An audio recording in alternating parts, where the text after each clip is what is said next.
कराना चाहते हैं भैया, जाति एक ऐसी सच्चाई है जिसको कोई नकार ही नहीं सकता किसी कीमत पर।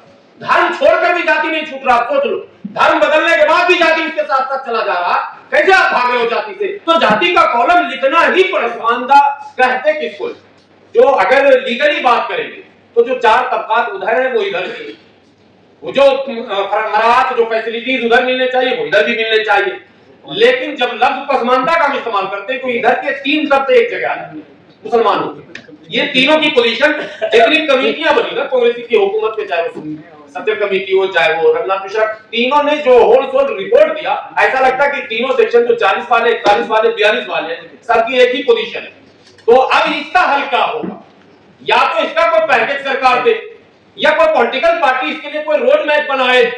तो ये सब तब संभव होगा जब हमारे आज आप इस कार्यक्रम में देख रहे हो, और ऐसे कार्यक्रम पहले भी कई हुए हैं। यूनाइटेड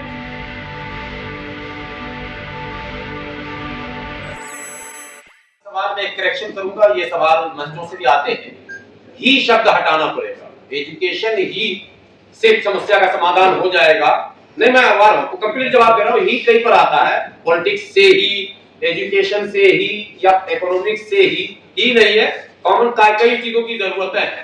सबसे अहम चीज है अवसर। अवसर आज सरकार की बेशुमार योजना है। मेरा साहब पसमानदा विकास फाउंडेशन चलाते हैं।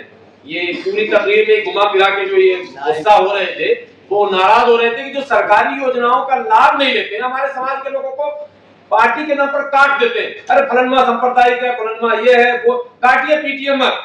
जो सरकार की योजना उससे जोड़िए, बाकी सियासत आप कीजिए, कौन किसको रोक रहा? तो ये तो एक पहलू है। आपने सवाल किया कि स्कूल, बिल्कुल एजुकेशन सेंटर हमारे यहाँ यूनाइटेड मुस्लिम मोर्चा ने ज़कात भवन के नाम से बाकायदा एक बिल्डिंग खरीदी है। हम यहाँ दिल्ली में भी ट्यूशन सेंटर चला रहे हैं जो फ्री, कोर्ट लगे हुए हैं, कोई छुपी हुई चीजें नहीं। और प्लानिंग है फ्यूचर में एजुकेशन पर इनका भी किट बांटना और कई काम वो सारा हो रहा। कोई ऐसा मत है कि वो पहलू सारे पहलू को लिए हुए।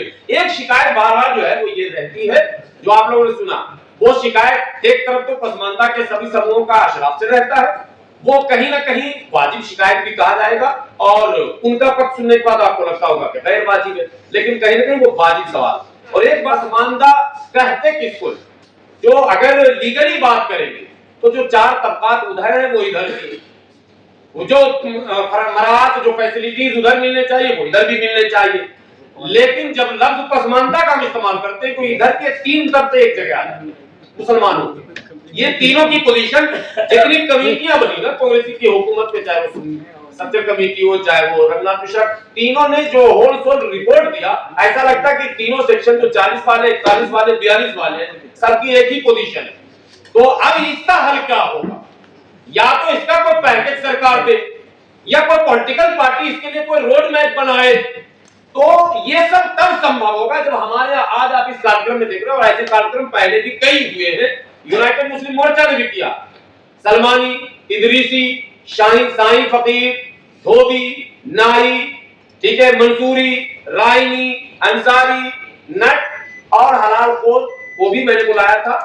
लेकिन कई लोग होते हैं जो मिस करते हैं, डबल पेयर में नहीं बुलाया था, वो सिंगल थे जो आज मिस करके उनका एक एक्सीडेंट हो गया था, नहीं आया। सबको हम लोग बुलाकर हम पहले आपस में सामंजस्य स्थापित करना चाहते हैं कि आंदोलन को सशक्त कीजिए, अपनी बात सामूहिक ढंग से रखिए। ये है जानना चाह रहे थे कि सेक्टर कमेटी हुई, आयोग हुआ, कई सारी रिपोर्टें बन चुकी हैं, दलित लोग से तब तक मुसलमानों को बताया जा चुका है। आप लोग कभी इन सिफारिशों पर बात नहीं करते हैं, या कभी सरकार ने आपको मौका ही नहीं दिया बात करने का कि आइए हमारे पास बैठिए और अपनी बात कीजिए, और क्या चाहते हैं आप?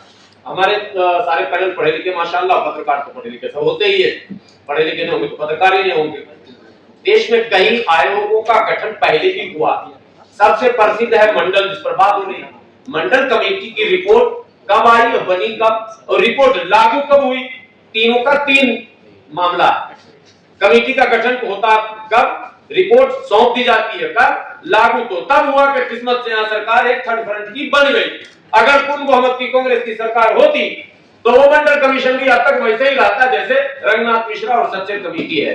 अब एक सवाल आपके सवाल से निकलता है कि जब थर्ड फ्रंट की सरकार आई थी तो मंडल कमीशन तो लागू हो गया, लेकिन बाकी कमीशनें जो उससे पहले बनी हुई थी, जिससे किस तबके का रिश्ता था, उसका हल क्यों नहीं हुआ? तो फिर वही शिकायत आई कि वहां बैठे लोग कौन थे।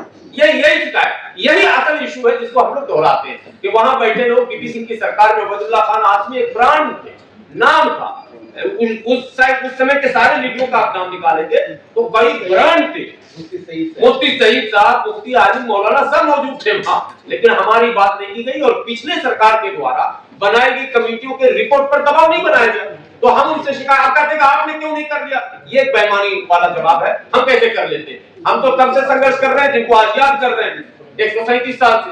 तो पसमानदा तबका के साथ ये आपका है। लेकिन सर हम जानना ही चाह रहे हैं कि जैसे कि भाजपा ने मोदी जी ने कह दिया साहब पसमानदा के लिए सोचेंगे, और बात आती है आपके पास वक्फ बोर्ड, आपके पास मुस्लिम का बोर्ड, जब हिंद आपके पास में है, कैसे हमारे सीट पे कब्जा कर लिया आपके पास में है, फिर आप पसमानदा कैसे रहेगा। 4 साल 5 साल पहले से बोल रहा हूं, कोई आदमी कंफ्यूज ना हो जाए हमारे बारे में। कई बार लोग कमेंट करते हैं तो फलाना हो गया, ये बड़ा हो गया, मतलब इस 18 वाली जो बात चलती है, मैं कह देता हूं एक बात बिल्कुल शीशे की तरह साफ, इसको नोट करने का समाज के सब छोटे बड़े नेताओं को एकदम नोट कर लेने का है।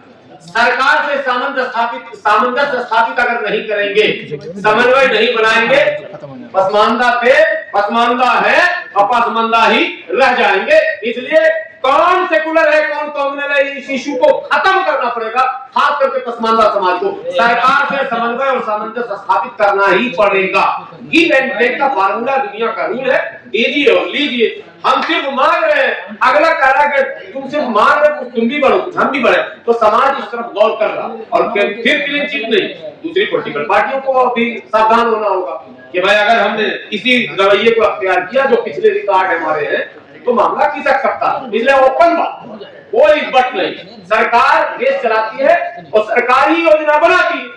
अब सरकार से ही आप दुश्मनी मोल ले लेंगे तो कैसे होगा। हमारे विरोध भाई ने कहा तो शाहिद साहब कह के चले गए ना अपनी बात, ये एक अलग चीज है, इन्होंने भी अपनी बात कही, लेकिन जो सच है वो सच मैं कह दूं जाते जाते, इस देश में तमाम राज्यों की सरकारों में करुणानिधि एक नाम है इतिहास में, और एक इतिहास में नाम अगर किसी का होगा तो नीतीश कुमार का। किससे पूरे सर्च कर लीजिए, नाम गिना दूं। पॉलिटिकल शेयर ही नहीं, नौकरियों में क्या चलता वो टोला सेवक और तालीमी मरकज और टोला सेवक विशुद्ध रूप से इस समाज के लोगों के प्रतिनिधित्व का माना वो काम है। उसमें किसी वो मुकदमा चल रहा है हाईकोर्ट में, आप लोगों को शायद पता है कि नहीं। अशराफ यानी शेख सईद पठान वहां हाईकोर्ट गए भाई तालीमी मरकज के खिलाफ, प्रोफेसर तो सही बात है ना, हाईकोर्ट ने डिग्री दे दिया उनको, लेकिन नीति सरकार ने नहीं होने दिया। बोलिए पसमानदा का काम हुआ कि नहीं हुआ। पॉलिटिकल राज्यसभा में लगातार 3-4 कैटेगरी परवीन, डॉक्टर एजाज अली साहब, अली अकबर साहब, सबको मौका दिया। विधान पार्षद में भी काफी तारा, मतलब मैं गुणगान नहीं गा रहा था, तुम्हें जनता पार्टी एक बात सच कहना सीखिए तो ये जरूरी है। अगर दूसरी लोग चाहते हैं और वो तबका जुड़ा भी नीतीश कुमार से, तभी तो मरते मरते सब भाग रहा है। लेकिन नीतीश कुमार जो है जब से आए वो फूटा गाड़े रह गए, पार्टी बची रह गई। वजह उसकी ये भी है कि इस तबके का वोट कुछ न कुछ तादाद में वहां जाता, शिफ्ट होता। तो मोदी जी को लिए तो सब लोगों ने खुली किताब मंत्रों से कहा, जंतर मंतर से कहा, भाई आप भी बोलिए ना, आगे बढ़िए, हम कहां भाग रहे हैं। हम भागेंगे नहीं किसी सरकार से लेना, तो भागेंगे क्यों। इस समाज को चाहिए एजुकेशन में, रोजगार में, तमाम चीजों में अवसर की तलाश है, हमको चाहिए। हम सरकार से दुश्मनी नहीं लेंगे, सरकार से दोस्ती करने का रास्ता निकालेंगे। हिमालय कबीर का जो रिश्वत की बात सामने आ रही है कि वो रिश्वत लेकर के जो भी अमाउंट लिया उसको लेकर के वो जो भारत की जो आपसी सौहार्द उसको दिखाने की कोशिश कर धर्म के नाम पे, लेकिन आपके साथी ने पसमानदा है वो इसलिए कहा कि उन्होंने अच्छा काम किया। अगर पसमानदा है तो उन्होंने पसमानदा के लिए कोई स्कूल, कॉलेज या हेल्थ सेंटर क्यों नहीं बनाया। अब जब वक्ता कुछ कहता है ना उसके भाव को समझना। आप हमारे वक्ता ने आपकी तारीफ भी बहुत की है कि आप एक हाथ में सब कमान है, चाहोगे तो अच्छा भी दिखा दोगे, चाहोगे तो खराब भी दिखा दोगे। भाव ये था कि भाई घोटाले और लेन देन के पॉलिटिक्स में बहुत सारे मामले आए हैं सामने। एक पसमानदा ने भी कमा लिया 1000-2000 करोड़, कमाने दो ना, ये इनका कहना था और कोई मसला नहीं था। अब ये मत कहिए हम उनका मास्टर सपोर्ट कर रहे हैं, ये था कि 1000 करोड़ मांग लिया उसने, ये तो मिला नहीं, क्या पता मस्जिद के पीछे स्कूल बनवा देता। तो बाहर में तंज है, हाँ वो एक तंज है, ठीक है, इसमें कोई समर्थन नहीं है, तंज है। एक सवाल मेरा है कि जैसे हिंदुओं में जाति में बात करते हैं तो पता चल जाता है कि कौन सी जाति का विकास हुआ है या फिर योजनाएं मिली है। लेकिन जब बात मुस्लिम की आती है तो सिर्फ मुस्लिम वर्ड आता है, तो मुस्लिम का विकास हो रहा है, तो मुस्लिम में पता नहीं चल पाता है कि कौन सी जाति का विकास हो रहा है, कौन सा नहीं। एक सेकंड, जो कैमरा ओपन है उनसे गुजारिश करूंगा एकदम कैमरा चालू रखिएगा। कुछ समझदार लोग भी हमें चारों तरफ दिख रहे हैं, बहुत सही सवाल किए होते। तो क्या आगे बढ़ो, हम सब पूरा समझ गया, आप सवाल आगे मत बढ़ो, समझ गए। एक जनगणना सरकार का ऐलान हुआ, ऐड आने लग गया, आप लोगों को पता है ना। जनगणना का जैसे ऐलान हुआ, हमारे कुछ तथाकथित धर्मगुरु, अब मैं उसी पटरी पर जा रहा हूँ, मैं उनको कैसे धर्मगुरु कहूं जो मेरे फ्यूचर को मतलब दाल करना चाह रहे। तथाकथित धर्मगुरु लखनऊ के, उन्होंने कहा कि मुसलमान जाति के कॉलम में सिर्फ मुसलमान लिखे। जो आपका सवाल तो वही आ रहा है, और मैं आप लोगों से भी कहता हूं, अगर यही होने लगेगा तो फिर यहाँ तो धर्म की राजनीति होगी। ये भी नहीं चाहते देश में अमन चैन सुकून भाईचारा और प्यार मोहब्बत से तरक्की के राह निकले। ये भी फिर भैया, जाति एक ऐसी सच्चाई है जिसको कोई नकार ही नहीं सकता किसी कीमत पर। धर्म छोड़कर भी जाति नहीं छूट रहा, सोच लो, धर्म बदलने के बाद भी जाति उसके साथ साथ चला जा रहा, कैसे आप भाग रहे हो जाति से? तो जाति का कॉलम लिखना ही पड़ती, जितनी योजनाएं हैं। कोई जन्म से किसी के पेशानी पर एससी लिखा हुआ है, तो फिर सरकार ने जो शेड्यूल तैयार किया, सूचियां जो बनी, तो अनुसूचित जाति कैसे आपने बना दिया?